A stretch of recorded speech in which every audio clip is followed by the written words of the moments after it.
What is up, everyone? Welcome to Towns of 505. Welcome to the channel if you're new, or welcome back if you're a lovely subscriber.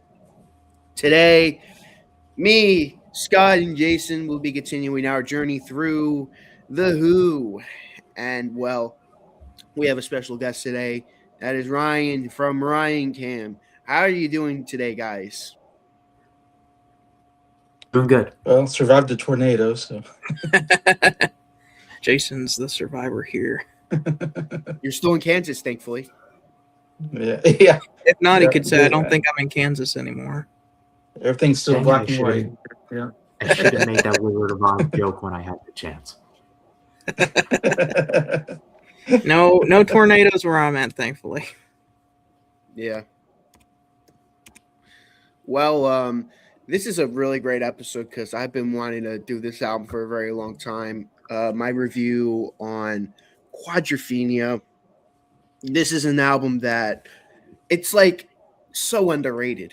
It's such an underrated album compared to Who's Next. I know people are like, how can you say it's underrated? It's like a well-loved album, but I don't know. I don't feel like it's like as well like loved as I think it should be. Like when people think Who, they think Tommy and Who's Next. They also think about Quadrophenia, but unless you're a diehard like I am, you don't really think about Quadrophenia. You think about the other two Who albums, and I could kind of see why it's definitely the most. It's the one that doesn't like click right away for sure. It's definitely the one that's the most like sophisticated, I should say.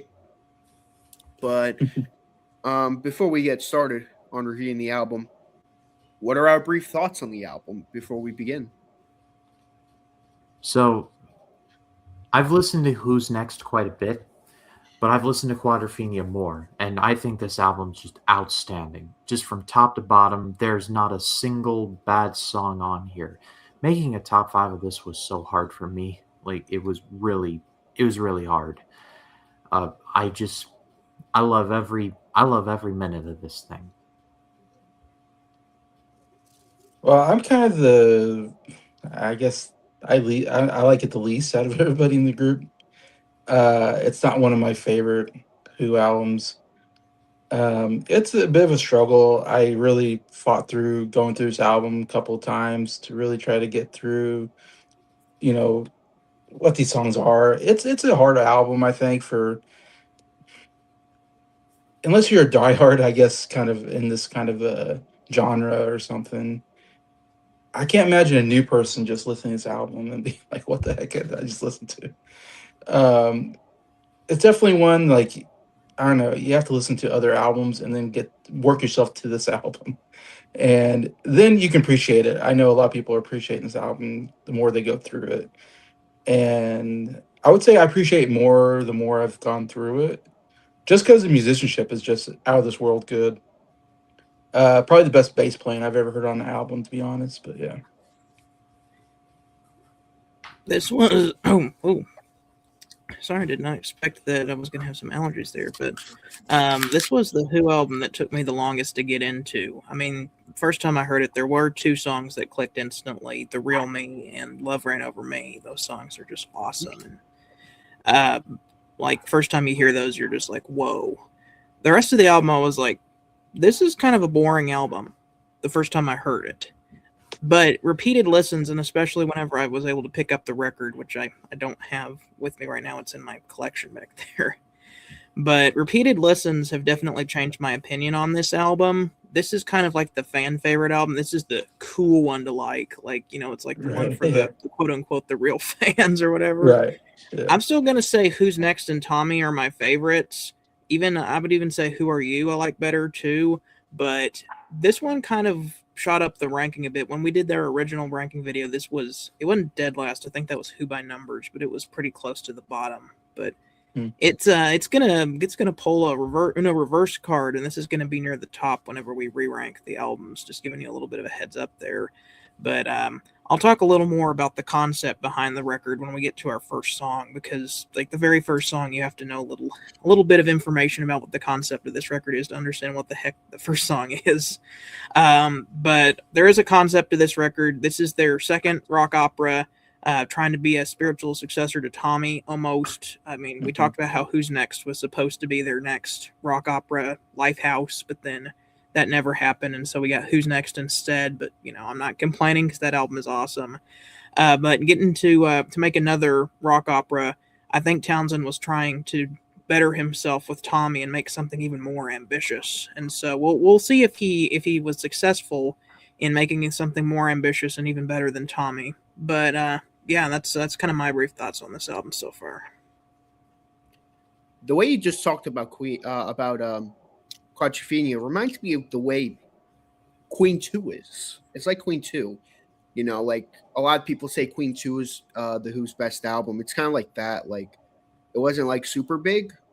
Yeah. I mean, it wasn't like super big back in the day either album, but it's became a cult classic for both fans. So, and this is like around the same time Queen 2 was released. This was 73, Queen 2 was 74. So getting some pretty cool classics under our wing. But yeah, great out. I love this album. I'm kind of with Scott. I didn't say this. I didn't rank it as like one of the worst albums when I first did a review because I didn't want to be controversial with the Who fans, but I was kind of in the same boat as Scott.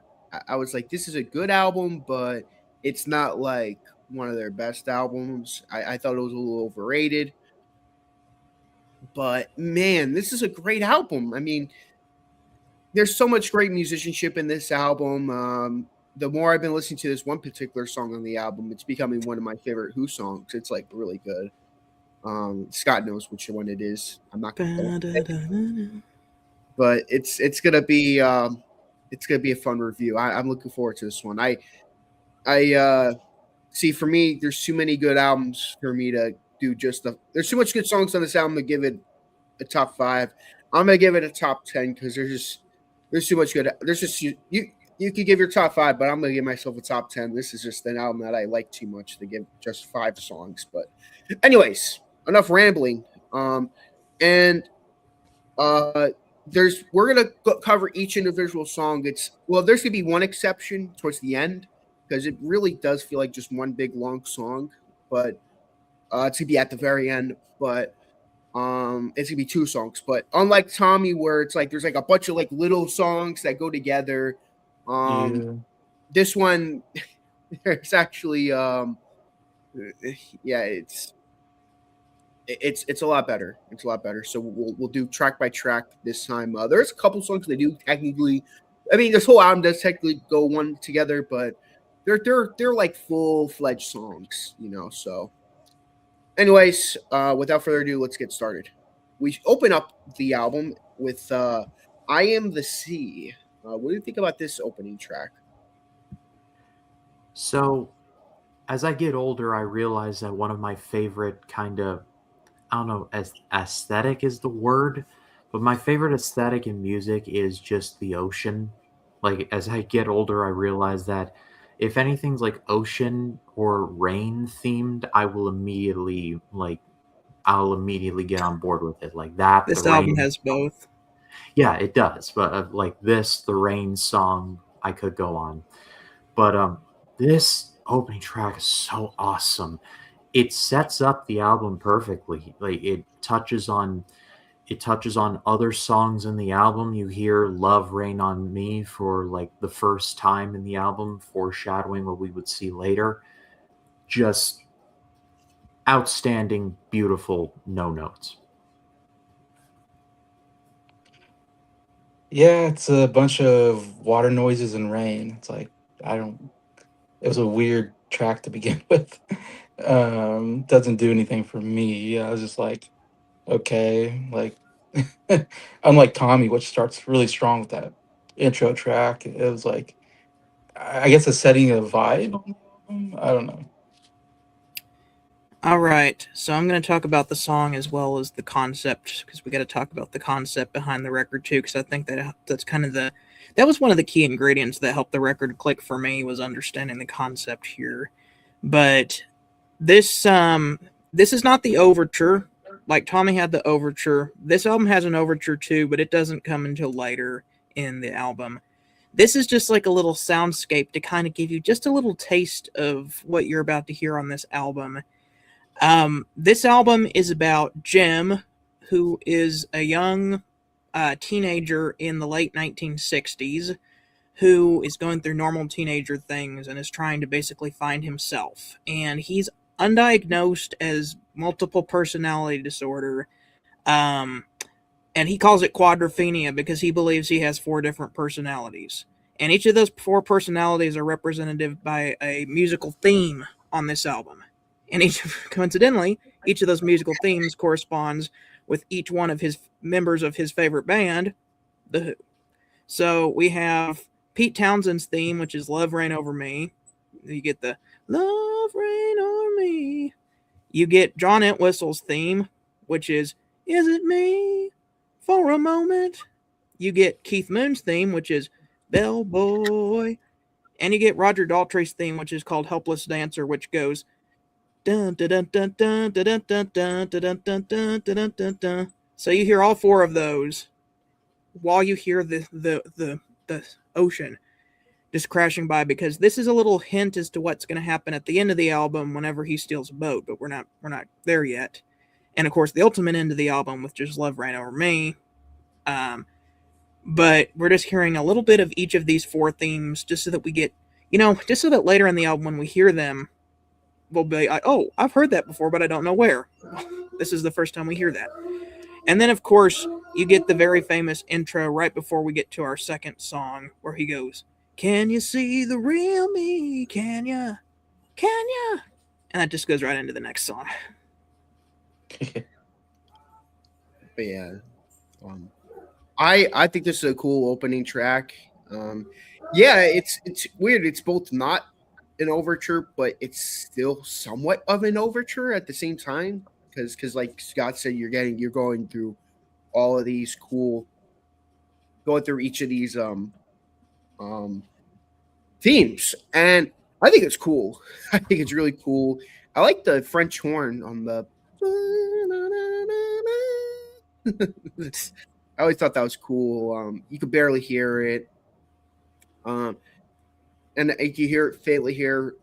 Yeah, you can faintly hear him go, "Love, rain on me." I think that's awesome. This whole it's even though it's like kind of, you can consider it to be ambient music. It's cool though. It's like a cool like overture that like grabs your attention. That's like a attention grabbing song. This is more of a, it's like set the mood, like get us into the mood of the album, and I think both of them do great jobs for both different reasons. I mean, of course, I'm gonna prefer Overture because Overture is a song. It's an actual song, but this is more of like a setup tune for the next one. This is like a setup, I'd say. Overture is a song. This is a more of like a setup, like to set the album up. Which, by the way, speaking of setup, this sets up into the real me. What do you think about the real me? Yeah, this is another really good one, and it just, like I said, it's hard to describe why I love this so much. I just do. It's so fast. It's like it almost like kicks you in the face with how fast it is, and it just goes a mile a minute, and I love every minute of that. And then like at the very end where it's like it goes into the horns, a dun dun dun dun, and I love that part of it too. And then that song fades into the next song, which we'll get into. But yeah, this is just another fantastic one. Yeah, this is a great way to start the album. I Am the Sea is like whatever, but then the real me, oh my gosh, so good. It's funny when I'm listening to this album. There's only one song I really know from the album. That's "Love Reign Over Me." That's the most well-known song that everybody knows. I don't really know much else about this album. So I'm curious what everybody else. I'm wondering if the songs that I really like on the album are the ones everybody else likes, because this is one of them. I'm hoping I'm not the only one. 'Cause I know Ryan just said he liked it as well, of course, and I think someone else mentioned it. So, but I don't know. This is one that really, man, like Ryan said, really punches you in the mouth. You're like, holy cow, this is so good. The drumming is so fast paced. I mean, Keith Moon is so good. Like I thought Keith Moon on Tommy, he just really popped that drumming, that fast pace, just what I call it, rapid fire drumming, just rapid fire. And man, is it so good on here. This album, he's showing off just like he did on Tommy. But I think this is the best bass playing I think I've heard on on a song. Inch Whistle's playing the lead bass on it. Like he's just all over the place on that bass, just do whatever he's doing, all these things, and nothing is the same. He's doing different things all the time throughout the song. It's like I when I listen to the song, I listen to the bass. That's like my and drumming's great too though, but I'm like, I just love listening to the bass. And it's like I usually don't listen to bass on songs. I'm listening to the guitar. What's guitar doing? Maybe some, bass is usually the last thing I listen to, but this one it's like no, the bass is like the lead on the song, and yeah, this song rocks. It's one of the best on the album. Yep, a John Entwistle bass solo with a song attached to it. That's what you can kind of describe this song Exactly. as. Because he is just not letting up the entire song. Funniest thing that I read about this is that Entwistle went into the studio and said, "Go ahead and play the track," and he played the track, and he played this exact thing, and he was just Yeah. noodling around, and he stopped and said, "Okay, that was my warm up. Let's go ahead and go for a real pass." And the producer said, "Yeah, That's nope, great. we were actually recording that. That's going to be what we use on the actual album." And so that's what you're hearing is him basically. He didn't even know he was being recorded. He thought it was a practice run. And he purposefully was doing stuff more complicated than he wanted to actually put in the song.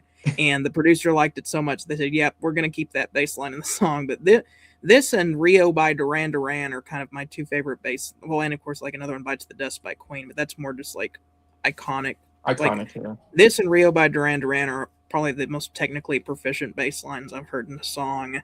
As for the song itself, the bass is kind of the star of the show, but there's other good stuff in here too. John Entwistle also provides some good horns in the background as well.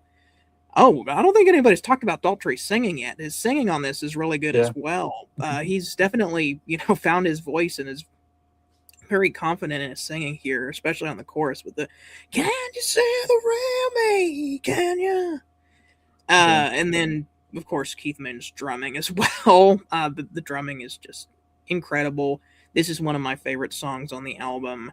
And this is kind of just the spirit of early 70s rock music. When you think of what early 70s rock music would sound like, this is a very good example of that. And I love how the song ends where it's just like, "Can you see the real me? Me. And it just kind of does that infinite echo thing. I think that's a cool way to end the song. Like I swear, every time I think Guy hits that top note at the end, I swear his voice is just gonna go out, and then it never does. I know you're talking about too. Yeah, like you're gonna lose your voice if you keep doing that, but then it's like he doesn't. I can only imagine doing a concert, like him coming out and singing that, and he still has to save his voice for "Won't Get Fooled Again." Oh my God, I can't imagine. Oh my God, I don't know how any of them could do a concert because they give 100% on every single song they put out. Can you feel the real me?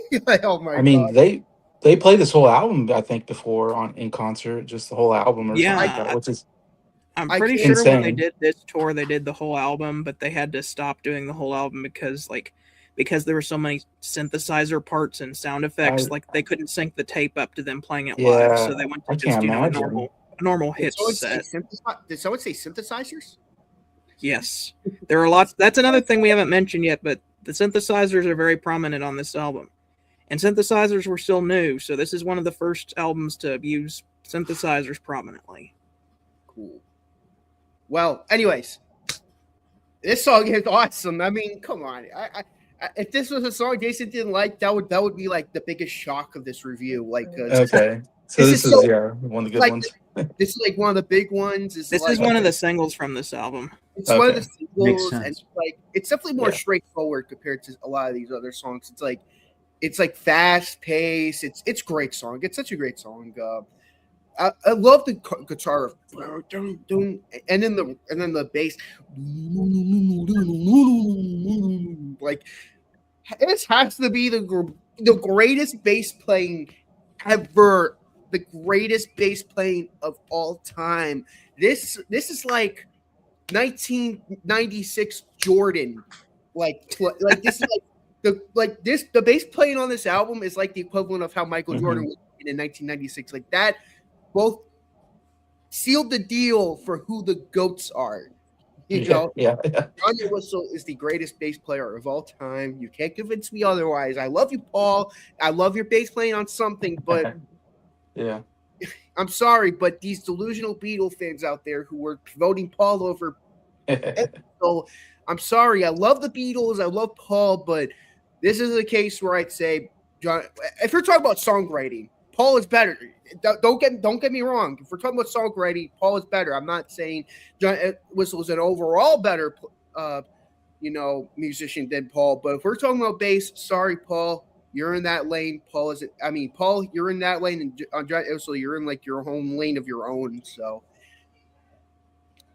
And the drumming too. I think the drumming's underrated because you're so focused on the bass playing, you forget about how good the drumming is by Keith Moon. This is the best drumming Keith Moon has on this album. I'd say the rhythm section of this album, the rhythm section of this album is at its peak on this album. Like the rhythm section is like at a whole new different level than it was. But I think this is an amazing song. I love the groove of it.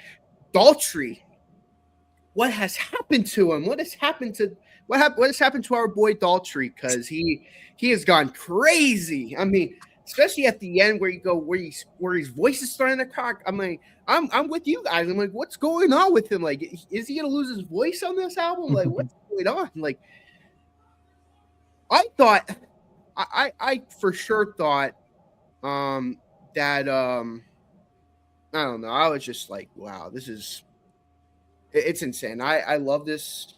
I love this song. And we haven't even gotten to my favorite song on the album yet, but yeah, an absolute masterpiece. And this isn't even the best song on the record. Exactly. Yeah. But anyways, we move on to the title track on the album, Quadrophenia. What do you think about the instrumental? This is another masterpiece. It's a 6-minute song, and it just flies by every time I listen to it. And it changes gears a couple times, like throughout, and it's welcome every time. There's no words to it at all. It's an instrumental. My track record is I'm liking those as dicey at best, as you all know. But this is just fantastic. We're 3 for 3, like right off the bat. Yeah, it's just a long instrumental, great musicianship. But I mean, I don't know, instrumental, especially 6-minute ones, just get really tiring after you listen to the album multiple times. And there's another one coming up, I know as well. But it's like, yeah, good stuff. But man, this album's long and it just feels longer every time I get to these instrumentals. I'm like, oh my God. Now we arrive at pretty much the overture proper to this album. I Am the Sea was just a little taste. This is kind of the actual overture to the album. Essentially, this is an instrumental version of each of the 4 themes, and they get to play each of the 4 songs much longer than you hear them on I Am the Sea, except you don't get to hear any of the singing. Because you get to hear the, I think it starts out with the bellboy with the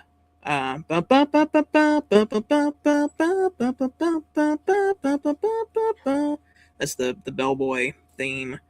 And then it kind of, evolves into Is It Me, where everything just cuts out and you get the guitar doing a solo on the Is It Me theme.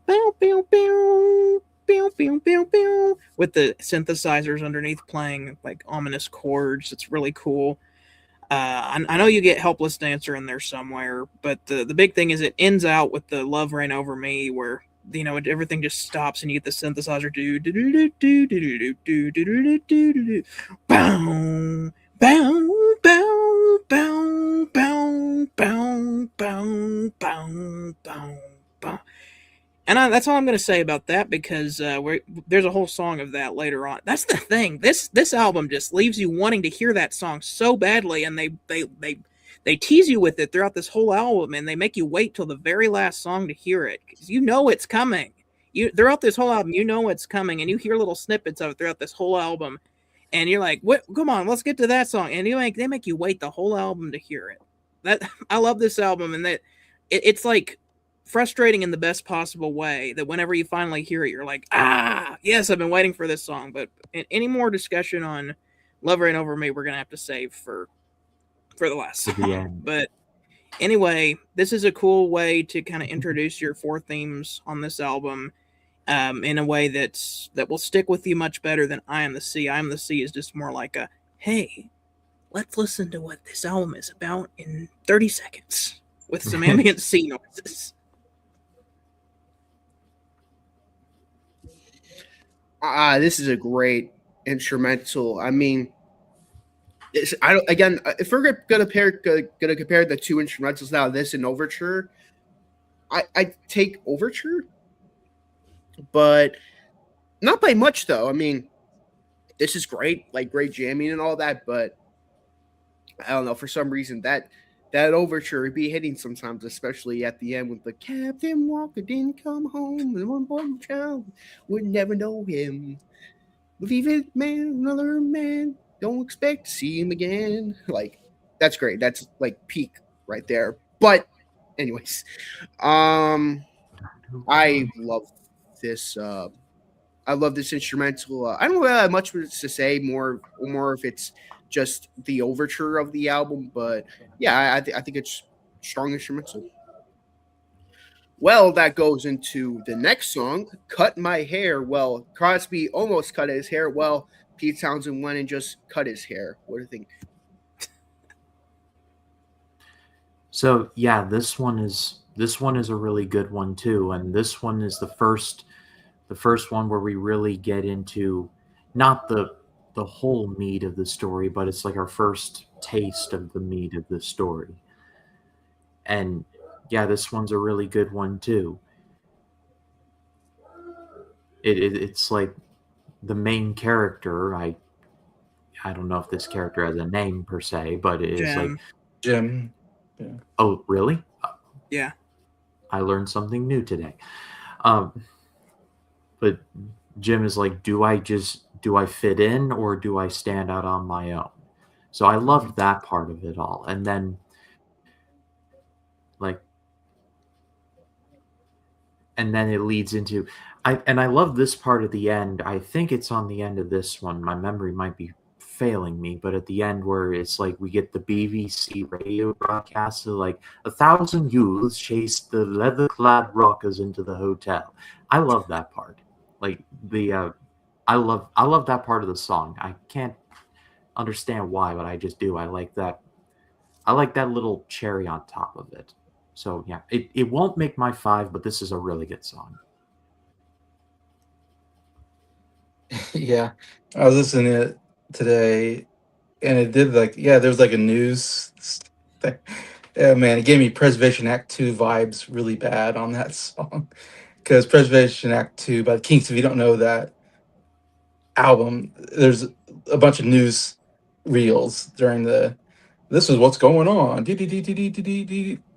they're giving you like news whatever about what's going on in the story. And I heard that, and I was like, oh no, not a news story. Because if you don't know, Preservation Act 2 is like one of the worst albums I've ever heard in my life. And to all the Michael Jackson fans out there, tabloid junkie. The one where every other line ends with now Michael with Jackson. Weird Fact Files, Michael Jackson sleeps in an oxygen deprivation chamber. Yeah, so I don't know. This is one of the songs I'm trying to remember. I have a hard time remembering a lot of these songs. But I think he's talking about I think he's trying to his parents want his dad maybe wants him to cut his hair. I was trying to figure it out by listening to the lyrics this last time. 'Cause I think his dad wants him to cut his hair, but I'm sure he wants to keep it long 'cause that's the way cool kids do it. I don't know. So he's trying to, like you said, trying to fit in, it sounds like, or what does he do? We're getting into this, he doesn't know what to do with his life, maybe, or who he is. Of course, you talk about split personalities, that makes it a lot harder for that. The drumming's really good. I'll say that about it. I think I forgot to mention what the real me was about story wise, because I was so caught up in the bass playing. But that song was Jim basically saying like, I don't know who I really am. I feel like I have all Right. these different personalities, and I'm talking to all these different people. I'm talking to my parents. I'm talking to the doctor. I'm talking to my pastor, and like all of these people that I feel like are trying to help, and like all of them are just saying something's wrong with you, but they can't help me. And so now he's trying to figure out a little bit more about where he fits in with society because now he's hanging out with the punks. He's getting in like brawls with clashing gangs or whatever, with that BBC broadcast at the end. Yeah. And Nick, Yeah. is this the song that goes zoot zoot, or is that Yes. Okay, I That thought it is was this Yeah, one. that's Okay. right. It starts out with Pete Townsend and the piano, and then Roger Daltrey comes in on the chorus when it gets to the zoot zoot, which is a reference to the very first single that these guys ever put out. That song was called Zoot Suit, and then you can hear a lot of kind of Hmm. hidden references in this album because later on we'll hear some references to My Generation, Kids Are All Right, and some of Yes. their other Yes. songs. Yeah, even no, they reference it in this song too because they say "I just can't explain," which was another one of their first Yeah. singles. I can't explain was like their first big hit. A big So hit, yeah. yeah, there's a lot of different kind of in jokes with the band on this album, but Mhm. it's a fun way to kind Yeah. of like I'm the Sea, Real Me, and Quadrophenia. I feel like that's all just like exposition. This is kind of where the story really starts, Right. but it's a good way to kind of start the story. This is a great song. I love Townsend singing on this one. I don't care if I have to cut my hair. If I don't move, will I bend? Ooh, with the Or the fashion or outcast. be outcast. That's a great. I love the way Townsend sings on this one. And yeah, I love that little chorus. Zoot suit with by the bar, 5 inches bomb. I love that part so much. Referencing their very first song. As the forgetting the name of them right now. What they were, High numbers. the high numbers. When they were the high numbers. So I love the sort of reference to that. That's awesome. I wish more bands did that, like reference their like. I mean, I'm not saying they should all do it. Like I think The Beach Boys, no. they didn't do that good, but I'm saying like if I think the Who did it perfectly, and of course John Lennon did it good with Glass Onion. Glass Onion. I told you about strawberry fields. Heck, even George Harrison referenced this song that was literally on the album earlier. We all know bloody blood da. Love it. But yeah, this is a really good song. I enjoy it. It's not one of my favorites on the album, but I really enjoy it. Well, we close out side one with Punk Meets the Godfather. What do we think? And I have changed my name to The Godfather in honor of this song. Ryan, nice to meet you.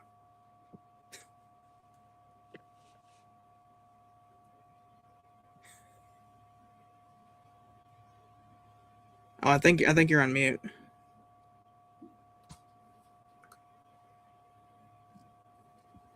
There we go. Oh wait. Okay. There we go. Now I can hear you. So I never appreciated this one until like the last couple listens because I could really like digest what they were trying to say is like stuff like you'll breathe the air that we've blown you and stuff like that. So there's like stuff like that. Like there's like kind of layers to this one that I think are underappreciated. It won't make my 5, but if I had to put like my finger on like most underrated on this album, I would put this forward. So this one is really good.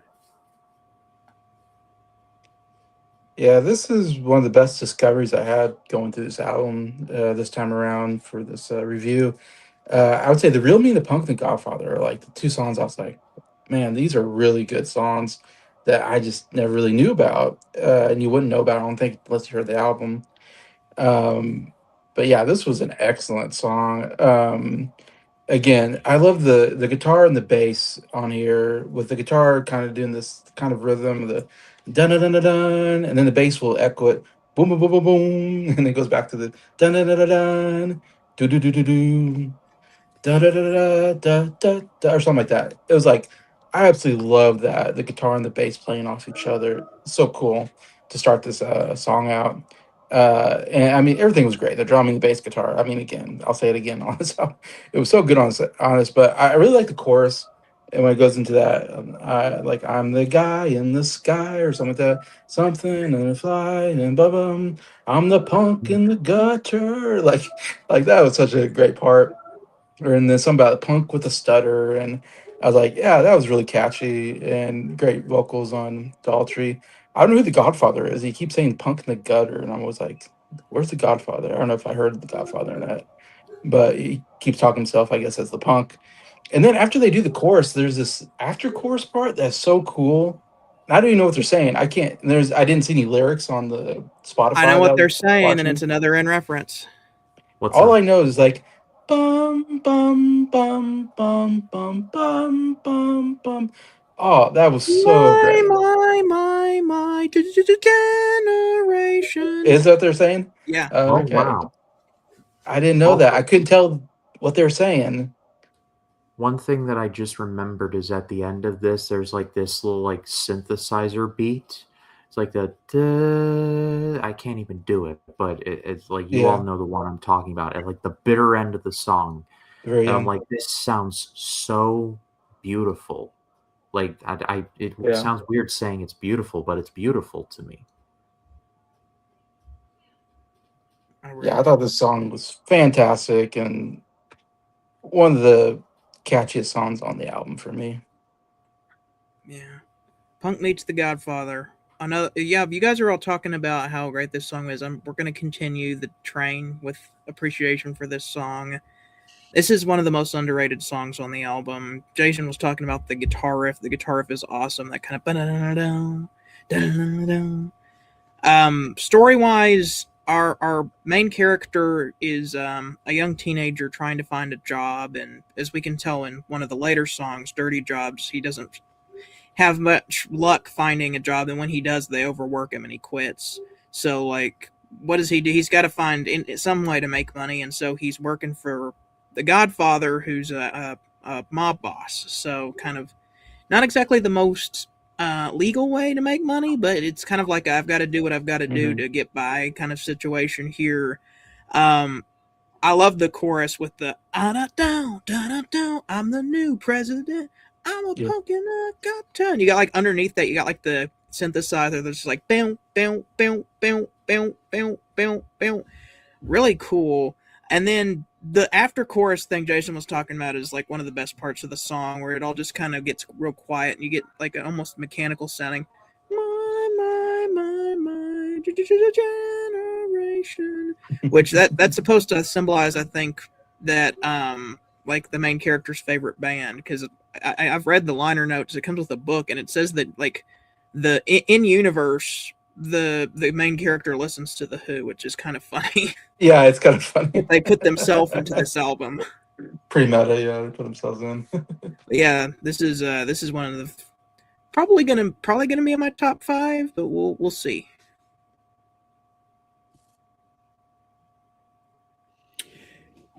I don't know what to say about this song. This song is just, it's so good. I'm lost for words with how good this song is. Like, this is like this is like one of my favorite songs from them, period. It's just, wow. Where do I even begin? First off, that guitar riff. da da da da dum, da da da da dum, da da da da dun, dun dun dun, and then you got the da da da da da, do do do do do, da da da da da, da da da da dum, bum bum bum bum. Daltrey, you declare that you can be bum. We always bum bum bum bum. His singing on this is like this. Oh my goodness, it's just. And yeah, I love the part where Townsend goes, my generation. And when Pete Townsend goes, but something about to preach. it's just like from that one movie, forgetting the name of the character, Something's New Groove, where the guy goes, Oh, John Goodman, where it's like, when the sun hits those hills just right, those hills Oh, the Emperor's New Groove. Yeah. Yeah, Emperor's New Groove. That's me. That's me. Like whenever I hear that part where it sounds like CE, I'm just like, My brother made a movie review channel, and he has a whole tier ranking dedicated specifically to that meme that he calls John Goodman tier because of that. That's perfect. Oh, dang, man, why didn't I think to do something like that? So John Goodman tier. Yes. Well, anyway, this song is just good stuff. Good stuff. But this is peak. This is peak. This is going to be one of my favorite songs on the album. This will make my top 5. And that concludes side 1. Wow, what a first side! I mean, that you get it's definitely a side that you're like, yeah. If you're not prepared for this side, if you're not prepared for this album, this first side alone is just like, whoa, what did I just listen to? Like, what? Okay, it's hard to like take everything in. So. It's like that cold ocean in the beginning, splashing you right in the face. Actually, it's hard to. Great stuff though. Okay, now we flip over the record and we get I'm One. This is going to be a full lead song by Townsend. What do we think about this one? I think in terms of vocals, this might be the prettiest on the album. I love but I'm one, I am one, and I can see that this is me, and just stellar stuff.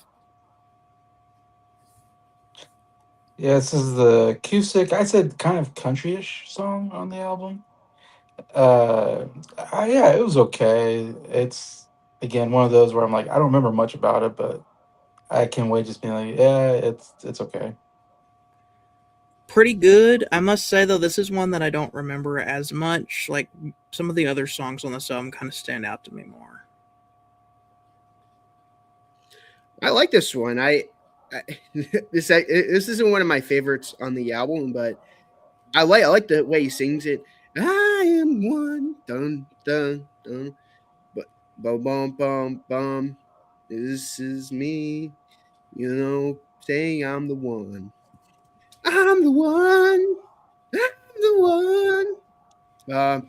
It's definitely a nice, like, relaxing way to open up the second side, especially after the craziness that was Punk Beats the Godfather. Very, very crazy stuff. But yeah, this is a nice song. I mean, I like it personally, but it's not one of my favorites. But it's an enjoyable song.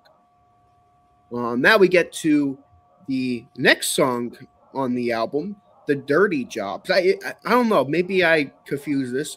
I remember I confused one, like, a song from another. But yeah, this is "The Dirty Jobs." What do you think about "The Dirty Jobs"? Just like the show with Mike Rowe, I really like this one too. And it's like plays around with the vocals. I'm being put down, I'm being put down, I'm getting pushed round, and they're just like echoing back and forth. I love that so much. And then it just like the characters in the song, the guy who looks after the pigs and the guy who drives the bus. I love the back and forth in this. I love like the mini narrative that happens throughout this. Just lovely stuff. Yeah, it's another one which I'm like, like instrumentally great. Like again, every song is gonna be good instrumentally. Is a song I'm gonna remember too much? Probably not, except for the lyrics a little bit, because it is describing all these bad jobs. I think that this guy is, I guess, taking to make money or something. Yeah, I remember the pigs. That's right. Like guy looks after pigs or something like that, and then he drives a bus for the miners. I think to the pit, but the pit's closed or something. I don't know. So it's interesting, but it's like it's okay. If you've had a bad day at work, listen to this and it'll feel better. This is kind of a Yeah. song about like how every day, like he's trying to find all these different jobs and he can't hold any of them. Not because he's not good, but because like none of the people will treat him right. Like he's getting overworked and underpaid, and so he's trying to find a job that he can stay at that'll pay him right and actually be half decent job. And all these quote unquote dirty jobs like driving the bus and looking after the pigs, like they're just taking advantage of him. So that's kind of him expressing his frustration because he wants to have a real job, but he's stuck with working for the Godfather because all these quote unquote actual jobs are kind of screwing him over. I love this song. It has like a very like I don't know, like this has like such like a nice feel to it. I am a man who looks after the pigs. Uh, it's like they get getting pushed round. Bum, bum, bum. Great. It's like a nice melody. Like it's like I don't know. It's hard to describe it. It's a really nice song. Like again, like Scott was saying, it's like he's getting treated like a badly, and it's great to see. You know, great to see. Great to see like Daltrey kind of channel that in with the singing. Like Daltrey's one of those singers. Like he doesn't write the songs, but he gives you like a good impression of him. Like he gives you the illusion of him actually like he puts so much emotion to these songs. Like you think he actually wrote the song himself, but great stuff.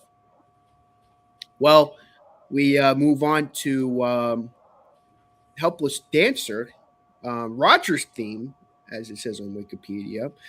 What do we think about Roger's theme? Helpless Dancer. It took me a hot second to remember like what this was before I played it, and I'm like, oh yeah, this one. And not because I had like forgot. I guess I did forget it, but I just forgot like the title didn't stand out to me. And then I listened to it, and I'm like, oh, it's this one. Okay, so this one's a really good one as well. It's definitely not a favorite, but I did really like it. The only thing I remember about the song is it breaks into "The Kids Are All Right" all of a sudden in the song. All of a sudden we Yeah. get "Kids Are All Right," and I'm like, we're having a song within a song. Like it's like what's that movie? Uh, Stealing their own ideas, this band. The Dream Within a Dream. I think Ryan knows what I'm talking Oh about. yeah, Inception. Inception. Yes, this is like a Inception song. Like, wait a minute, I'm listening to a song with a song. Like, how is this possible? Like, I mean, so it's very interesting in that sense. I'm like, whoa! Like, I never thought I'd. I just can't imagine like listening to Beatles singing, "Hey Jude," and also in the middle you get Revolution or something. It's like, wait, what? Like, I thought I was it's listening to part Hey it's Jude. part of the Why? story. Why is Well, Revolution coming in? Like, it's interesting, and I like "The Kids Are All Right." It's a great song, so that was interesting. That's the only thing I remember, though. It's part of the don't you story. know, love me do. Hey Jude, we sing. Exactly. There you go. Don't carry the world. Hey, love me do, and it's like what? Anyway, Love. all right. No, so it starts with like a ba ba ba ba ba bum ba da bum bum ba da bum bum ba da bum bum ba da bum bum ba da bum bum ba da bum bum ba da bum bum. And of course, that's one of the big themes that you hear on this album over and over again. But this is kind of just where the main character's kind of had it with life, with all of his jobs and stuff. And we'll say the lyrics have a lot of isms in them, and let's leave it at that. But I think it's kind of supposed to mean that he's being tempted with all these ideologies or whatever that people are telling him or whatever, because there's like some quote unquote racist lyrics and other isms in this song, but I don't think there's any harm in. I think it's just supposed to mean that he's a young teenager who's susceptible to learning ideas from other people, and he's hanging around with these punks. And then what? I'm also upset that Jason thought that putting the kids are all right was just like a weird cop-out thing. This is part of the story. So in this part of the story, Jim goes to the dance hall to meet up with his girlfriend and sees that his girlfriend is dancing with his best friend. And what's playing at the dance hall is The Kids Are All Right, which says, I don't mind other guys dancing with my girl. Which, of course, when I reviewed The Kids Are All Right, I said the song I think is actually that he doesn't think it's all right and he's secretly upset. So it perfectly plays into the story of this song. Yeah. I'm sorry. I think that's like a genius move there. Like that's the song. The song. Interesting. Yeah. Right. It's literally like playing out exactly what's going on in this story here. I love this song. Yeah, I love the. I mean, I'm not gonna go through the lyrics because some of them is like it sounds like something Roger Waters would write. Like I said, isms, but. We'll just leave it at that. I was listening to this earlier. I'm like, can we say these terms nowadays? Probably not. Oh, is this the one where? Okay, I think I remember some of the words. Yeah, it was we'll weird. Say one of them rhymes with who gets the sack. Just like the L word and the Q word. Yes, that's the line I'm thinking about. And the one about the people who get the sack and what rhymes with that. For those that don't know, the Q word is the Q. It starts with Q and rhymes with deer. I thought that was weird. Yeah, when I heard that lyric, I was like, okay. It was 1973. What are you right? Yeah, exactly. Again, it's a different time. Isms, but I think the point is that he's hanging around with these punks, and they're kind of their ideals are rubbing off on him. Their poor ideals. Yeah. I do like it though. Like it starts to ramp up at the end where it's like, it's great, and it's like you stop dancing. Yeah, you catch it till. I don't mind other guys dancing with my girl. It's so like it's crazy. Knowing the context of the album just makes it crazy, But yeah, I like this song a lot. This will make my top 10. I personally really enjoy it. Now we get to the next song on the album. Is It In My Head with Daltrey on the verses and bridge and John Whistle singing the chorus. What do you think about this one, guys? I like the harmonies on this one quite a bit. And I never really expected to. But it wasn't until like this time around it was like, wow, they're actually harmonizing really well. It's like is it in my head? I can't do it because I can't go that high. That's it. But just the blending in this is just so good. So it's not going to make my 5, but it's another one where like I think if I were doing underrated, I'd throw this in the ring there too. Yeah, I like this one. I do that part that really kind of sticks with me is that is it in my head? Yeah, that whole part. Every time they do that part, I'm like, oh, that's really cool. I really like that whole part of it. Anyways, yeah. So I thought that was kind of catchy. I thought it was one of the more catchier tunes on the album. Yeah, definitely up there for me. Yeah, this is another really good one, and as everyone has mentioned, the best part is that little refrain, the is it in my head? Yeah. Yeah, it's great. And it kind of goes in right into the next song, I've Had Enough. Mm-hmm. I love this song. I love the chorus especially. Is it in my head? Is it in my head? I think Ed Wilson does perfect singing. It's great. It's such a great song. I'm sorry. It's hard not to like this song. It's like Jason saying, one of the catchier songs on the album. It's like, wow, great stuff. and you could guarantee this will. You could guarantee this will make my top 10. Well, we get to the next song on the album. I've Had Enough, and that closes out the first disc. So yeah, this one's like an epic. It's one of the longer songs, and it's like it starts fast and then driving, and then it goes into this like not I know it's not opera, but almost like an operatic kind of thing where it's like you hear "Love Rain on Me" again, like Scott was alluding to, teasing us with that whole like we're not there yet, but we're getting there kind of thing, and then it picks up speed again. So like it goes from fast to slow to fast again. So yeah, this song's a winner. I agree. Yeah, this was another really good song on the album.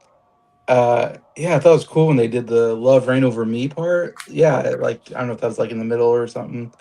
Kind of almost like takes a break from the song to do the "Love Reign Over Me," and then goes back to it kind of reminds me of what they did in Tommy with the "See Me, Feel Me, Heal Me," whatever, where they would put that in a song. They would the song would stop and they would do that part, and they did it like three times, or they did it twice, and then they had it on at the very end of the album. They're doing that with "Love Reign Over Me." That's kind of the song that keeps, because you hear the "Love Reign Over Me" in the first song, "I Am the Sea." You hear that, just that one frame, and then this part, you hear "Love Ran Over Me" again, and then of course we're gonna get the whole song at the end. So it kind of seems like what they're kind of did with Tommy a little bit with that part. So I thought that was really cool. Like I really enjoyed that, and yeah, it's great screaming by Daltrey. He's always good at that. Bet you never thought that the Who would put a banjo in their song, but here we are. There's a banjo in this song near the end of it. Um, it's just a fun song. This is kind of just the main character saying, "Man, screw it. I've had enough of this. I need to get a change of Yeah, scenery." And yeah. he is going to go off to the countryside to try to go and find himself or whatever. And at the end, he chucks his motorbike off the dock. He drives up to the dock and he chucks his motorbike off the dock because he's so upset. And that's kind of what's happening. And you can even hear the sound of the motorbike at the end whenever he screams, "I've had enough of love!" And then and of course, hearing him scream "love" is kind of another foreshadowing of "Love Reign Over Me," because that's the last thing you hear on this album. Spoiler alert: is him screaming "love." But fun song, and I like how Daltrey does like really powerful vocals on the verses, and then the chorus is Townsend going like, "I had enough of fighting," or or whatever he's saying in the chorus. Yeah, this is definitely kind of the climax of the first half of the album, and is setting you up to find out what's going to happen in the second disc. Kind of leaving you wanting more, because if you're wanting to listen to the second disc, they kind of have to leave you on wanting more. If not, you're just going to take the first record and be like, "Yeah, I don't want to listen to the rest of it." Yeah, this is another great song on the album. I love the way it closes up the first disc of the album. We got, I love Daltrey singing on here. The banjo, that's interesting. Never thought I'd hear a banjo on a Who album, but it's good stuff. Surprisingly, it works. Great stuff. Yeah, I have nothing more to add. This is a great song. 6 minutes, but it doesn't feel like 6 minutes. Yeah, I really like this one. Well, we take the record off the record, we put it in its inner sleeve. We take out the second record, we take that out of its record sleeve. Actually, this is an automatic record couple, so sides 2 and 3 are on the same disc, and sides 1 and 4 are on the same disc. I Well, know. That's how Tommy is. Let's pretend like this is a regular double album. Weird. I hate that the Who did that, but It's so confusing when I go through Tommy and I have to figure out where side 3 or whatever it is. I'm like, nobody has record changers. It just makes it even more difficult because you have to change records twice, not just sides twice. yeah. I know. This is not Nam. There are rules. There should be rules, yeah. It is what it is. But yeah, I anyways, again, before before I was reminded about how stupid the Who are when it comes to making double albums. We Geniuses for the music, stupidity we for the format. Actually, it was probably MCA's idea to do that, so we'll blame MCA Records for that. I call it doing it the Pulp Fiction way because it goes all over. Like, if They I've do it- learned anything from listening to Leonard Skinner, working for MCA is a pretty bad idea. Yeah. Yeah. But Yeah. anyways, we get to the first song on side 3, 515. What do we think about 515? This song is so beautiful. It's one, and another one, we'll get to that I deliberately go out of my way to listen to whenever like I feel like it. Like this is another kind of like mini journey of a song. It starts off with the train sounds, and I love those sounds. And then just the piano throughout this is just exquisite. And then it's just like it starts off slow and then it picks up and picks up. It's like inside, outside, leave me alone. And just that's great stuff. And then just at the end where it's just like whoever the piano player on this, I hope they got a raise because they absolutely deserved it. Just absolutely outstanding stuff. Easy top 5 edition right there for me. Yeah, this is a song that I think the last time I was listening to it, I kind of started to like it. I was like, at first I didn't think much about it, and then now I'm like, I actually think it's one of the better songs on the album. I think the guitar playing's really fantastic. Really good rocking song overall. I think like Ryan's saying, I think like if I remember right, it was like Daltrey or somebody would sing like a line, and then the others would sing like the next line or something like that. Then they go kind of back and forth, or if I remember right, which I thought was really kind of interesting. Uh, the lyrics are really weird, and I'll say this whole album has really weird lyrics overall, and that's saying something because Tommy also has very weird lyrics, and there's something about 15-year-old girls, and I was like, Oh, what? that I it's was basically the main character is high out of his gourd on a train because he's smoking pot on a train, and basically that's his shower yeah. thoughts about are there people who Yeah. have to clean up train seats because people get aroused? Is basically what he's thinking.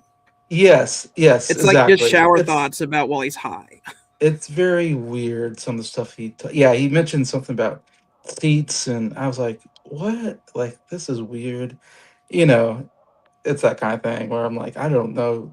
I wouldn't be writing those lyrics myself, but whatever, it's a different time period maybe or it's just like I said explaining this character. He's not a likable character, I guess I would say if I'm reading into it. I'm just like this guy. Of course, I mean he's got problems, I suppose. It seems like this whole album is just him having a mental breakdown. Is the whole point of this album, which I'm like, why do I want it? I have my own mental breakdowns. Why do I need someone else's? But that's just another story. Anyways, The answer is at the end of the album. It's the last word of the album. yeah. So yeah, I thought it actually was actually pretty good song. Yeah, I'm with Jason. The lyrics on this are weird. Like it's about how he's getting high on a train and he's just thinking about like all the like I'm not gonna say it again, but it's just like is Yes. that where your mind is gonna go whenever you get high on this train? Yeah. Is just like thinking about who has to clean up the seats and about for what reasons. Like that's Yeah. weird. But the rest of the song is really cool. I love the horn section provided by John Entwistle with the ba ba da da da. Really cool, and the guitar kind of mimics that too. The rest of the song is just about how he's on the train going off to the countryside and to the beach. So it's a good way to start off the third side of this record. I will say, contrary to Tommy, where the third side was my favorite part of the album, I think the third side of this album is my least favorite, other than this song and Bellboy and Drowned. There's a few other songs I'm not as big of a fan of, like the other two, but it's still pretty good. Wow, what do I have to say about this song? This might be my new favorite Who song.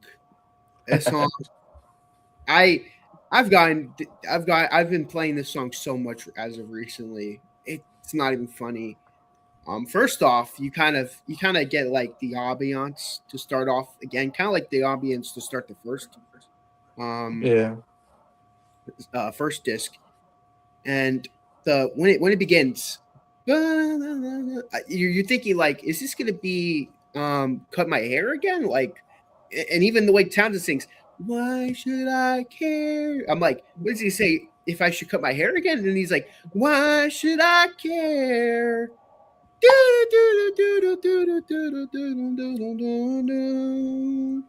Broom. I hear, you can barely hear the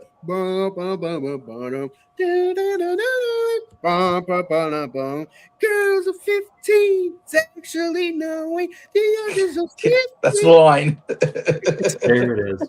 There it is. It's a weird line, but the way Daltrey sings it, I'm just, yeah, let's go. I'm like, what? Like, these lyrics are weird, but tell Daltrey singing it so good. I can't. If we start down the rabbit hole, we're gonna have to get into the line. She was just 17. If you know And what you I know mean, what I from mean. my SARS. Yeah. And That's another weird one. Yeah. I There's don't, always I been don't think we want that. What do There's you always mean? been questionable lyrics in these songs, but my What do you favorite part. mean, Paul? I don't think you know what I mean. My favorite part of the song is the chorus. Inside, outside, leave me alone. Inside, outside, no one's home. Inside, outside, Yeah. where have I been? Out of my brain on the 515.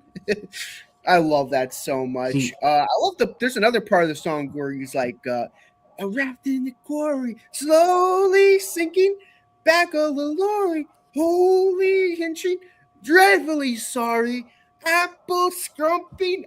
I don't know what the heck apple scrumping is, but hell yeah, go on apple scrumping, you Daltrey. Let's go. Is it because the Beatles were on Apple Records and they were wanting to take a little shot at the Beatles, or what? Whatever it is, you go there. You go apple scrumping. But yeah. Well, As you can tell, Nick, I actually like the quieter part of the they do the inside outside leave me alone, and like it's quieter. Like I like that part. oh of it a yeah, little that's more. the first time they do it. Inside, Yeah, outside, okay. leave me alone. Like I like both ones, but yeah, when you leave me alone, no one's home. Like, oh, I love that. But yeah, thanks for pointing that out. But yeah, they do it twice. They do the inside outside twice. I like they do it once where he does it quieter, and then there's like the louder version. Just like we're not going to take it. Yeah. I love this. I love this song. This is like, I didn't care for the song either when I first heard it. I thought this was like, it's an okay song. You know, it's one of the decent songs. But now it's like one of those songs where the more I listen to it, the more I really like it. It just gets better and better and This better. was one of the singles. Which I remember thinking, I'm like, this is a single? Like this, like I wouldn't say this is like single worthy, but now I'm like, yeah, I could see why this was released as a single. I mean, it's an edited version. It's not the one on the album, but probably starts right with the bump. No, it's weird. It's just it's weird how they do the single version, but. Anyways, I the single edit of The Real Me has like a proper ending rather than going into the "Can you see the real me?" It has like the actual end that they did in the studio where they ended the song. Yeah, you don't get to hear that on the album. Yeah, well, that was awesome. That took me for a ride, and now we get into Sea and Sand. What do we think about Sea and Sand? Yeah, this is another really good one. Like I live in Florida, like 20 minutes away from the beach, so this song always makes me think of the beach. Like I mean, it's literally called Sea and Sand, so of course. But it always it's like this one. It just really sets the mood for me for some reason.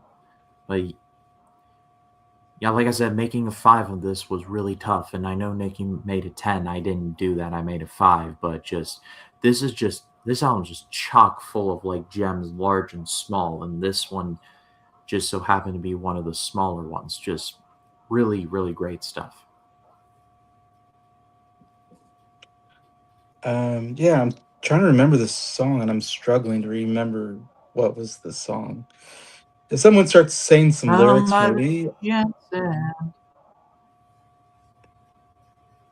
I don't remember much about this song, to be honest. I'm sure if someone was singing it or I heard it, I'd be like, "Oh yeah, that song," but I don't remember.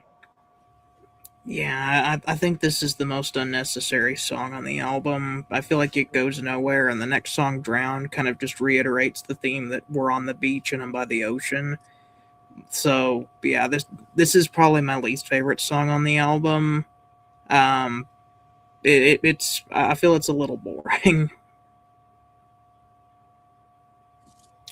I like this song. I don't know if it's because I've heard the album so much that I actually really like the song, but this song grew on me the most. I'd say this is the one that grew on me the most. I used to not care for this one at all. Like this used to be like I used to this part of the album I usually skip. Like this like after 515, I would skip the Bellboy right away. But I'd say these two songs grew on me the most. These two songs we're covering, but I like this one. I mean, there's not much for me to add more than it's just like, okay, it's like a nice melody. I like that. It's kind of cool that they kind of like fake you, like thinking that it was over, and then it kind of brings you back in. But besides that, I don't really have much more to add. Was this the one that had, or oh no, it came right after? Which one has the? I know one of these songs has a reprise of 515, but I forget which one it is. Well, you're thinking about it. You're thinking about the next song. Next song is Drowned, where we get a reprise of 515. What do you think about this one? Well, this is another really good one, and I love, like, I I love the pianos on this. I love the horns on this. Just this is yet another journey here, and just this is one like I've listened to this album a couple times, but this is one of the songs that I never really remembered until like this time around. I'm like, oh wow, this is actually quite good.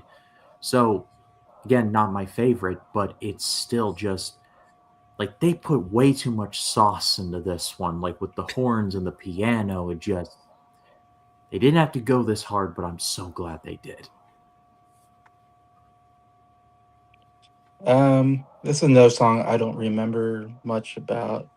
Again, if I heard it, I'll be like, "Oh yeah, that song." But I didn't write any notes, so I don't even remember what it was. I really like this one, especially the piano. That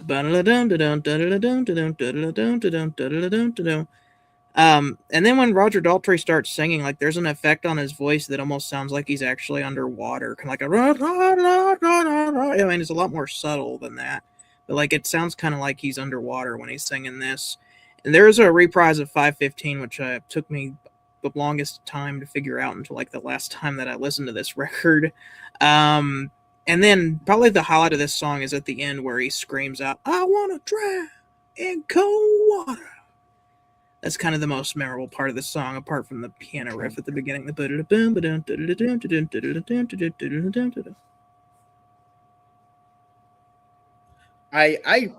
song this is another one that grew on me. I was like, okay, this is another song I kind of skipped over a lot.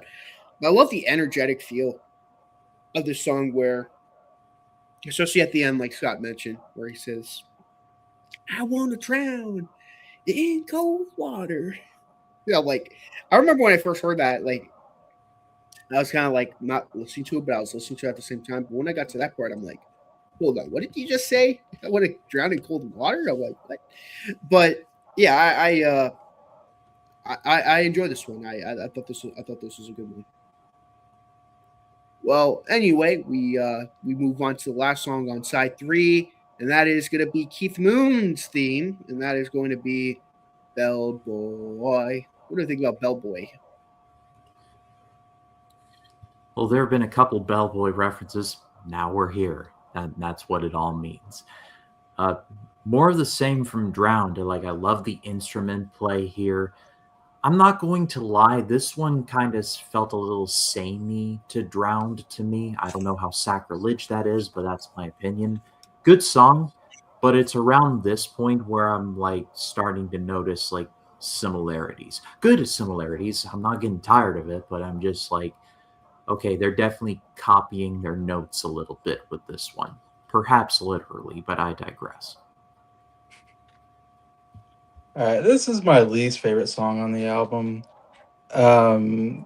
And so I had to read, what the song was because I didn't know what was going on at all. So I had to go on, Wikipedia or something and be like, what the heck is going on this album? And so from what I understand is he goes to meet some guy named Ace something, Ace Face or something like that, who I didn't even know that was a character until then. I'm like, this was a character at the beginning of the album, the story? I think the face is slang for the leader of the gang. Okay. This was leader, So I guess. like he was the leader of his gang he used to be in like Yeah, back in that's what I'm 63 and now he has a 63, job. yeah. Now he has a job as a bellboy. Right. Yeah, he says back you probably don't remember me back in 63. Yeah, I remember he was talking. Yeah, so he goes to meet this guy who's like his hero that he looked up to, yeah, the leader or whatever. And now he's a bellboy at a hotel, I guess, which is like, oh, like it's just such a disappointment to this character, Jimmy, whatever, and and the whole song, this bellboy, who I think is what, Keith Moon, Yeah, it's doing this cringy Cockney accent thing every time. Bellboy, I got to get their bags or whatever. Bellboy, they're always on my heels, and I'm like, oh my god, like what is going on? That bellboy. Bellboy, gotta keep running. Have to get the tip.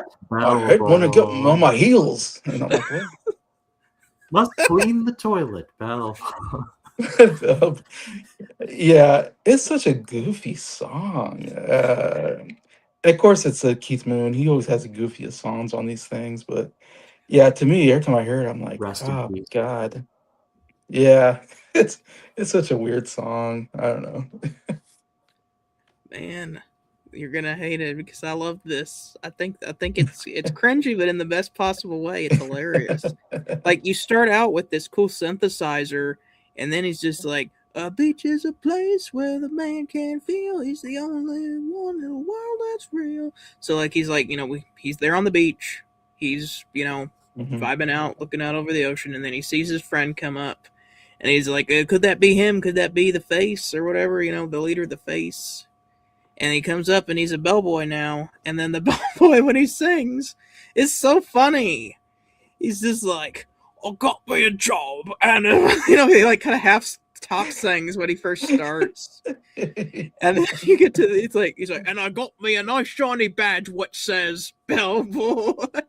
Yeah, boy. "I gotta keep running now." And then he's like, always butting at someone's heel or something like that. And it's just like, Yeah. this is stupid, but it's funny. Yeah, especially if you see videos of them doing it live, because he would drum and sing that at the same time. He'll just be doing his crazy drumming while going, "I got me a job." Like literally, they'll take the mic and they'll hold it Oh, up to him man. while he's drumming. He's like, "I got me a job," and he just looks like he's having so much fun when he's doing that. I'm sure. Like it's my time to get to sing or sing. But it's funny. It has a certain charm to it. Like he has a terrible voice, but it's funny. I love this song. I'm sorry, Jason. I'm with everyone else. This is a great song. I love the part where, like, I know he sings goofy, in the chorus with the "I gotta get one now." Like, there's another part of the song like where he goes, like I gotta pull up the lyrics. Oh yeah, there's like 2 lines where he actually sings, and it actually sounds pretty good. Yeah. I forgot It's about that. Yeah, it's awesome though, and let me get to it. I gotta get one. Yeah. Some nights I sleep on the beach, remembering when stars were in reach. Spend my like it's like the way he sings, like he has like that. He has like a heavy British accent. Mhm. It's Yeah. so good, but yeah, like it's just like very very British, very very British. But yeah, I enjoy this song. It's great. Well, remember earlier in the video what I said we were gonna do 2 songs in one because it literally feels like one big song. Well, this is it. We open up side 4, the last side. We get to the climax of the album, and that is going to be Dr. Jimmy slash. I'm gonna say slash because it really does feel like 2 songs. Hmm. Dr. Jimmy and is it me? The John John Entwistle's theme. the guy at Whistle theme, and well, we get the rock and instrumental, so we're gonna cover those 2 songs because let's face it, it's just one big song. Like Dr. Jimmy, is it me? That's like one song, and then I'd say the rock is just like an extended outro to the Dr. Jimmy. So, what do we think about these 2 tracks? So, I'm kind of did not expect these 2 to be the 2 that were combined. I'm not gonna lie, but Dr. Jimmy by itself is the worst song on the album, in my opinion. It's not It's because of the terrible. It's lyrics, not isn't it? unlistenable. Oh my gosh. Well, that has a part of it. That is a part of it, Yes. yes. But it just at a certain point, I'm just like, didn't we just do this already? This is the part where it feels like, okay, we're definitely like running out of ideas here. Let's just get to Love Reign Over Me already. It's again, it's not the worst. It's not the worst, but like if I had to cut one, it would be this one. The Rock was okay. Again, Yeah. instrumentals I have a very complex relationship with. Like Quadrophenia, the title track is instrumental, and that one's awesome. But this one was just okay. So grand total, combining the 2, if I had to cut out this, I absolutely would. Not terrible, but just not for me. I'm right with you, Dr. Jimmy, which from what I sense is like his alternative. It's almost like Dr. Jekyll, Mr. Hyde, or something, where Dr. Jimmy is like the bad part of him that comes out, like one of his personalities or something. Because he talks about drinking, I think. So I think he drinks and then he becomes Dr. Jimmy when he drinks too much, and he's horrible. And there's a really horrible lyrics in this song. They keep repeating one that I'm like, I can't believe they keep repeating this word over and over again. And they even talk about a virgin. I'll be the first one in. I'm like, what? This is so icky, gross. It's not as bad as Feel About, but it's like almost on that level where I'm like But it's grossed out 8 by this. minutes. And it's 8 minutes. Uncle It Ernie is is like 2 minutes. so You can long. skip over it so easy. Yes, this is longest song I believe on the album. It is so long, 8 minutes. Um, and then it goes right into the rock, which is a 6 minute like instrumental. So this is like, man, this last part of the album really hurts the album for me. When he got Bellboy into Dr. Jimmy into the rock, it's just like, oh my gosh, it's like it felt like I wish we can cut so much of this album out. It just feels like it drags. It's so long. I'm like with you. I'm like, let's get their Love Reign Over Me because I just can't. Yeah, it's so hard when you listen to this album on a third time and you get to that part of the album, you're just like, oh my gosh, like I gotta get through these songs so I can get to Love Reign Over Me. So I'm all with Ryan on that. Yeah, so in the story, after he's disappointed that the face became a bellboy, he steals a boat and is gonna drive out or sail out in a storm, to see if he can find himself at sea or whatever. And this is him having a mental breakdown during Yeah. the storm. And all I'm gonna say is, for goodness sake, someone take away this man's gin. Yes. He keeps saying that this part of me only comes out when I drink my gin. It's like, then don't drink my your gin. gin because like this dude's a creep. Yeah. You're asking a British man not to drink. Yeah. Like, think about what you're doing here.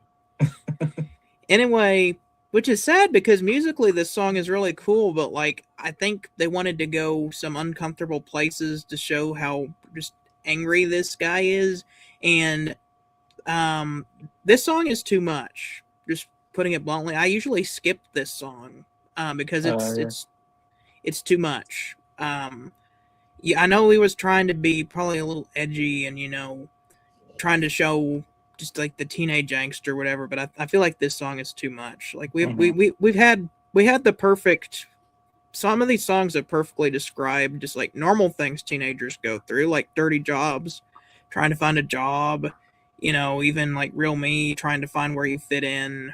But some of the stuff on this one, it's like, yeah, no, unless you're a creep or just aggressive or even violent, then like this is not a relatable, this should not be a relatable song. This is too much.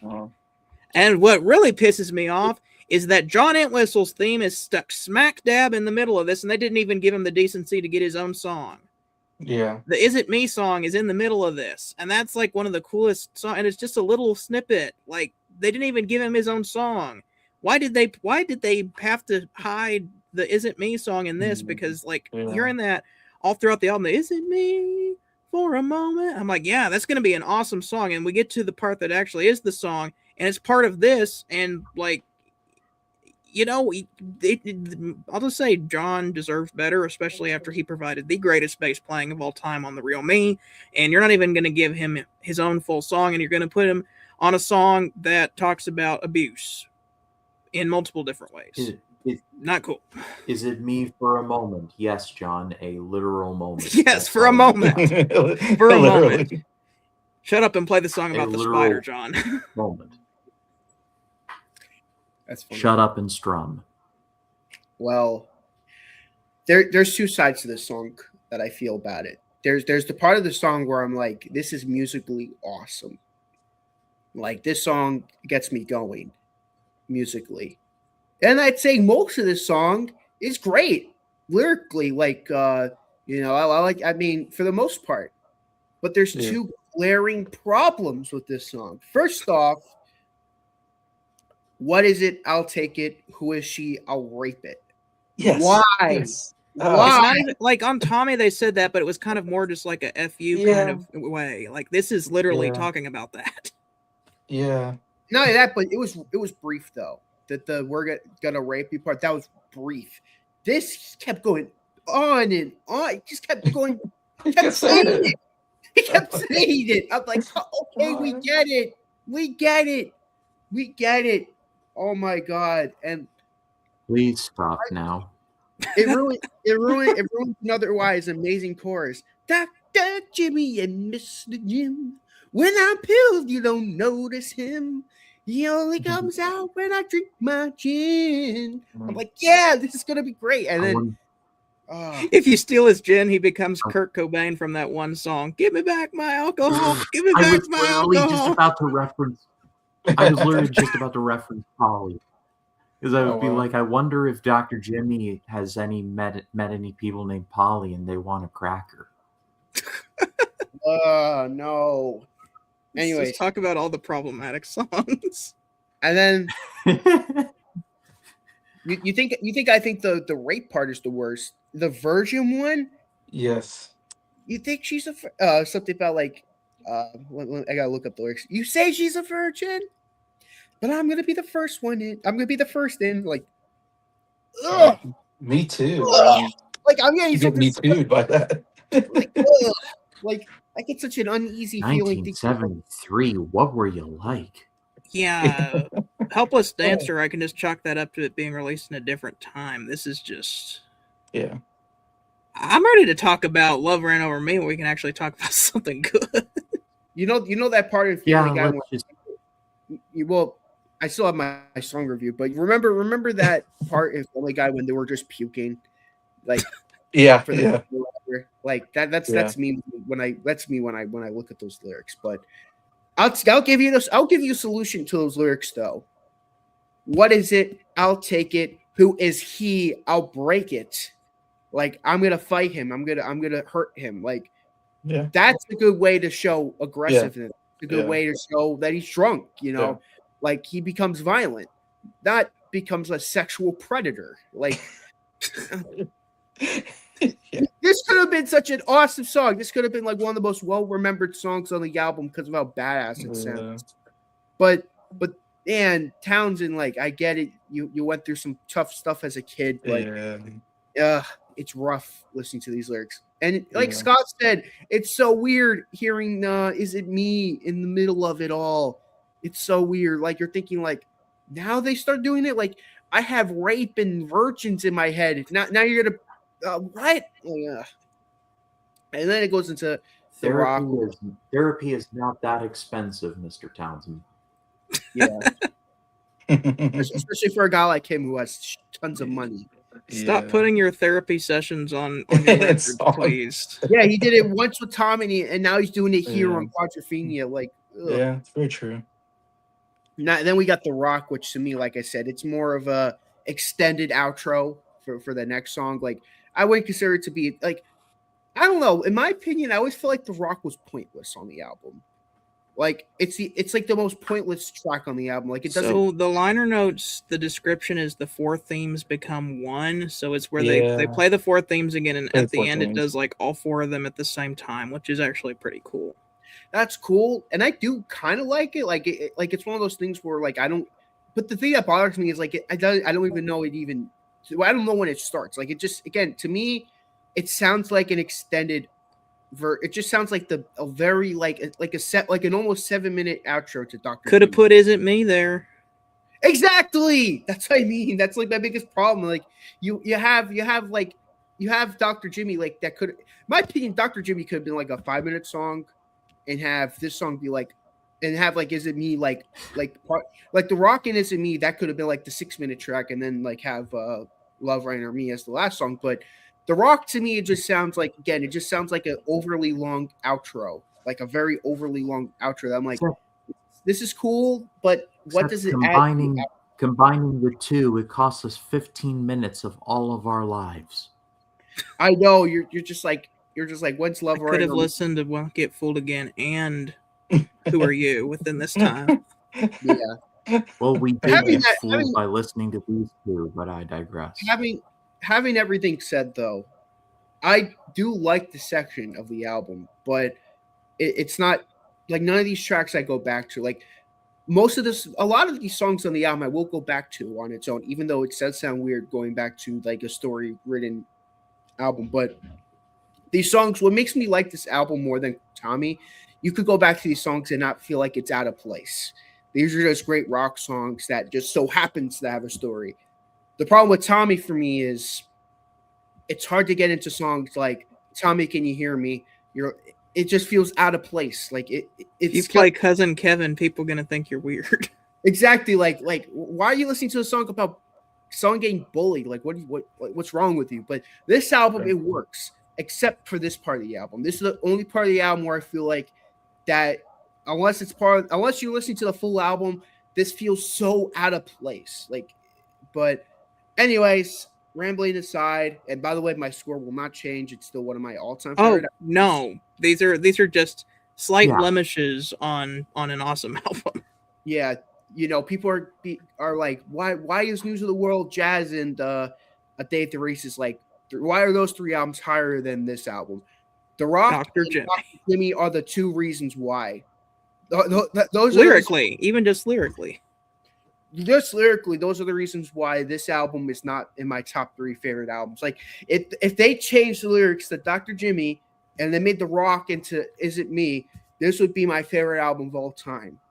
I know that sounds stupid, to like 2 little mistakes, cost an album for being my favorite album of all time, but that's how close these albums are to me. That's how close they are. Like, you look at News of the World, Jazz, and A Day at the Races, they don't have any imperfections to me. So you kind of have like 3 flawless albums to me, and you have an album with tiny bits of it. So it's like, that's how tight my albums are in my top 5. But I don't even know if this is better than Village Green. I don't even know if I like. I might rank Village Green over this album. My top 10 albums. Like, it sucks, but it is what it is. But and Who Are You? Like, on one hand, Who Are You has the greatest side 2 ever, but on the other hand, it's like the highs on this album are so high. But you'll see what my top 10 will look like when I revisit my top 100, which I got to do because I know everyone else has the top 100, and I don't want to I know Jason's eagerly waiting for me to put up so he can make his top 100 music junkies. Yeah. Anyways, sorry for all the rambling, but that's what my favorite band will do. Well, them and Queen are my two favorites, but that's what one of my favorite bands will do to me. Anyways, the long anticipated wait is over. I know you guys were like, "Come on, Nick, get it going. We want to talk about the song," and I Get paused, on with it. but and I want to be the honor of doing the first review on the song because I know Scott's have a lot to say about it. Okay. And by the time he's done talking about it, I'm gonna have nothing else that I'll be like, yeah, Scott said pretty much everything I would say. So I'm gonna have a lot to say about this one. I know Scott's have a lot to say, so you know what? I'm gonna move myself in order, and Scott could be the last person because I know he's gonna have the most to say. Sorry, Scott. I know you don't like to be the last, but you're gonna say the most, and yeah, I don't want you to say everything. I'll be like, this song is good, but Love Rain or Me.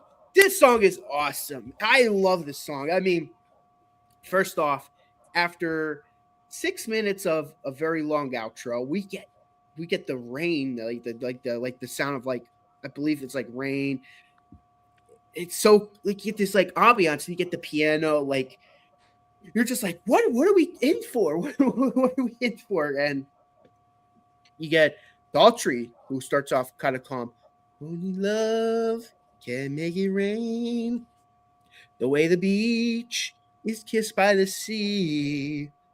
Only love can make it rain. Like the sweet of lovers laid in the fields. Love, rain on me. Like it's calm at first. Like love, rain on me, rain on me, rain on me. And you start to see it build up, and then it gets to a big climax where he goes, love, rain on me, rain on me, rain on me, love, rain on me. Oh my goodness. This is like, no words to describe how much of a masterpiece this song is. This and 515 and Is It in My Head are like, and Punk Meets the Godfather. Those four songs are just like, and the real me. Like five of these songs are just like, wow, like they're masterpieces. And yeah, this is like, it's one of those songs that make you like think like, wow, what a masterpiece. But yeah, I love this song.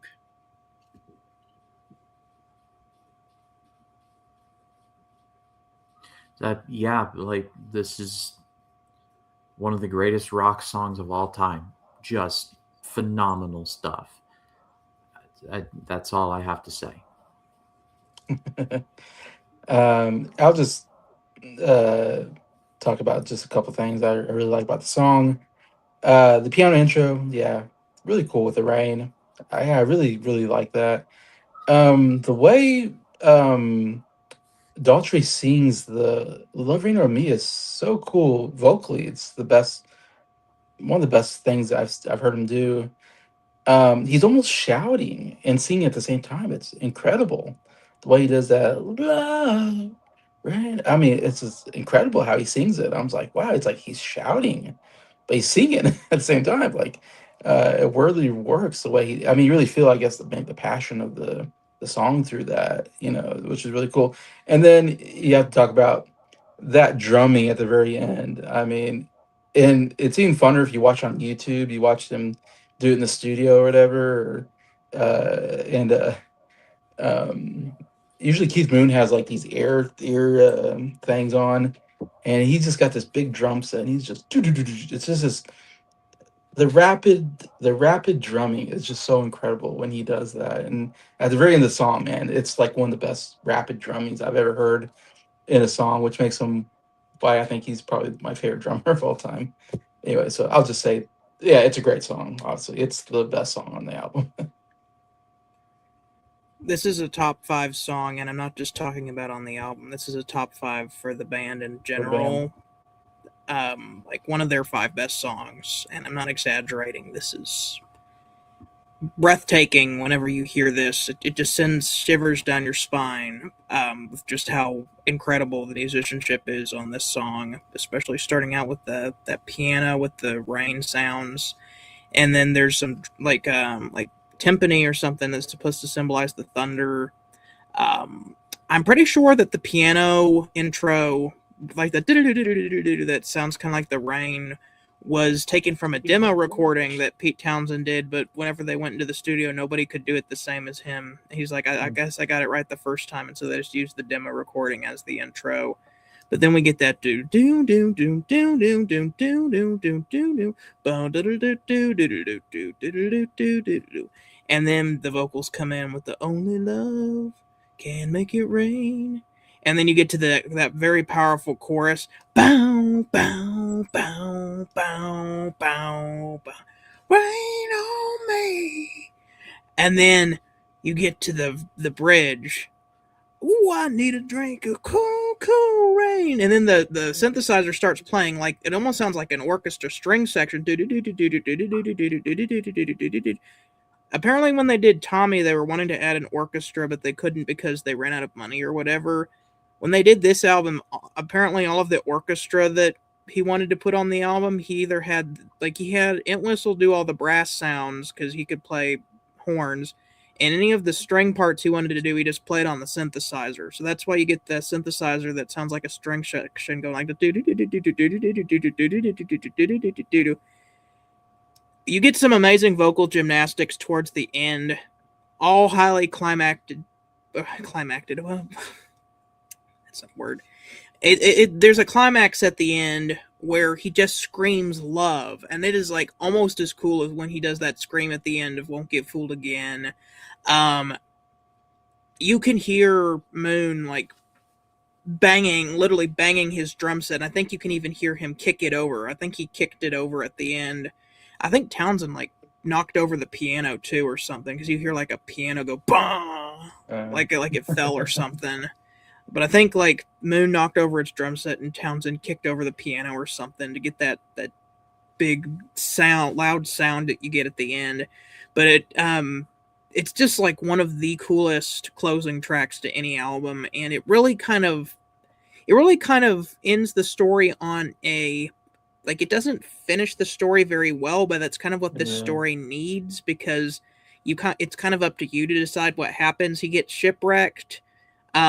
He's on a rock in the middle of the ocean and it's raining, and he's deciding that of his personalities, the one he needs to show the most is love, because throughout this whole album he's been saying all this angst and violence has kind of been prevalent throughout this album, and he's kind of saying that's not what I need to be. What I need to show is love. That's kind of the key that I'm missing in life, is that I'm so focused on being angry and so focused on being angsty, I'm missing all this opportunities to love other people, and so I'm going to kind of turn my life around, and I'm going to love. So that's kind of, I feel, the point of this album is that that's kind of the answer to where do I fit in, is like love.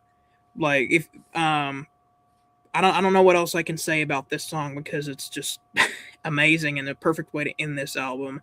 But again, top 5 song for this band, and it's just chilling every time I hear this. Yeah, that's like I said. I knew you were gonna say the most, Scott. So that's why I let you do the last review. End on a bang, then a dud. But anyways, well, since we're on this order, I figured just keep it this way. Top 10 for me. This is hard. I don't even know if I want to do a top 10. I'm just gonna do my 10 favorite songs. That's how good this album is. First off, The Real Me, that's 1. Punk Beats the Godfather, that's 2. Helpless Dancers, 4. 3. Is It in My Head, 4. I've Had Enough, 5. 515, 6. Bellboy, 7. Love Rain or Me, 8. I'm 1, 9. And Dirty Jobs, 10. Okay. So my five, number 5, Dirty Jobs. Number 4, Quadrophenia. Number 3, The Real Me. Number 2, 515. Number 1, Love Reign Over Me. Okay, I got some similarities to that one. Number 5, I got Is It In My Head. Number 4, I've Had Enough. Number 3, The Real Me. Number 2, The Punk and the Godfather. And number 1, Love Reign Over Me. I'm gonna start at the top and go downwards because I know what my 3 favorites are, but it's like 4 and 5 I'm having trouble with. Because you all know what my favorite is. Number 1 is obviously Love Ran Over Me. That song is Yeah. fantastic. Number 2, which is a pretty close second, is The Real Me. I love that Mhm. one. Yeah, great. Number 3, I think I'm actually gonna go with The Punk Meets the Godfather on this one. I really like that one. Number 4, I'm gonna go with Bellboy. It's fun. Number 5, I'll go with I've Had Enough. I like that song. Okay. Yeah. Awesome. What are we gonna score the album, guys? Me, 10 out of 10. Oh, no wow. amount of Dr. Jimmy could dim that score for me. There's too much epicness on here. I'm gonna go with a 7 out of 10 on here, which is an upgrade from the first time I think I rated this album. I think I gave it a 6 out of 10. But I'm gonna jump it up 7 because the instrumentation is so good on this album. I'm gonna give it a little more credit that the bass playing and drumming especially is just phenomenal throughout this album. And so I have to give it a lot of points for that, I think. And legitimately, there are a couple of really great songs on this album. Um, but I come across that I don't know if maybe I'm just not a big fan of rock operas. It's like I love Tommy. That's always my favorite, and probably always be my favorite. But then like The Wall, I think, is got some really good stuff on it. Like I think I like The Wall. I don't know if you count that in that. And then after that, you got like Quadrophenia probably comes far after that. And then far after that, I got Preservation Act Part 2 is probably, that's the bottom of the barrel of the rock operas that I've heard. I just don't think I think it's hard to make a good rock opera for me. It's hard to put one together that I'm really loving, I think is my problem. Anyways. I'm gonna give it a 10. I'll say if I make a top 100 from a top 100 albums list, I may have other albums above this that I rate lower than a 10. But I feel like it's kind of because I respect this album more than I like it. I guess. What's a good way of putting it? It also shot up my ranking. It might just be because like I don't listen to this one a whole lot. That's what it is. I think it's just because I have like a save this for a pun intended rainy day kind of mentality towards this album. Like it's so good that I only want to listen to it at certain times.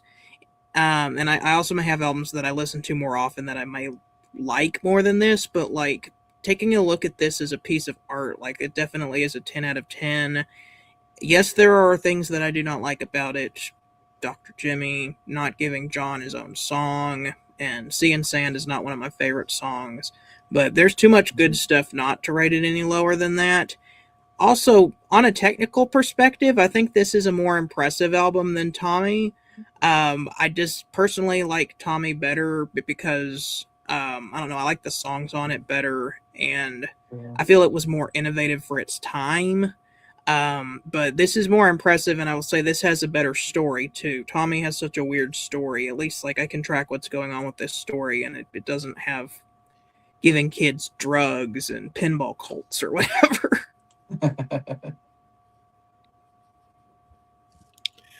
I'm gonna give this a 10 out of 10. I mean, come on. I said this is in my top 10 albums. I Wow. mean, it was pretty obvious. But yeah, I mean, what a great album. I mean, yes, I do have those little problems, but overall, this is this is a great album. But anyways, without further ado, you guys have any final thoughts before we close out? Yeah, Which one is I the want next to one? listen to a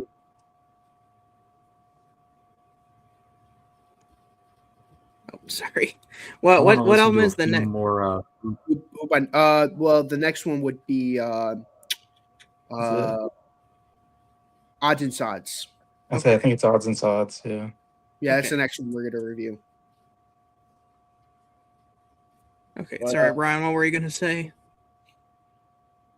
I was just gonna say I need to listen to a little bit more Who because I've heard the hits, but I feel like there's some stuff that I'm missing. Tommy, Who's Next, and Who Are You? And Who Sell Out. Listen to those 4. You will not be disappointed. well, Ryan said, I think he said he Okay. wants to do this on our Who ranking. So yeah, you definitely got to do your homework before we do our Who ranking. Yeah. I will.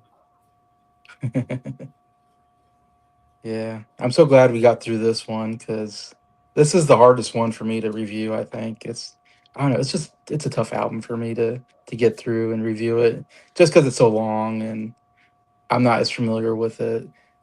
So I think my reviews will get well, not with odds and sods. That's another weird one, but once we get the Who by numbers and Who Are You, it's like I'm gonna be so much more loving the albums.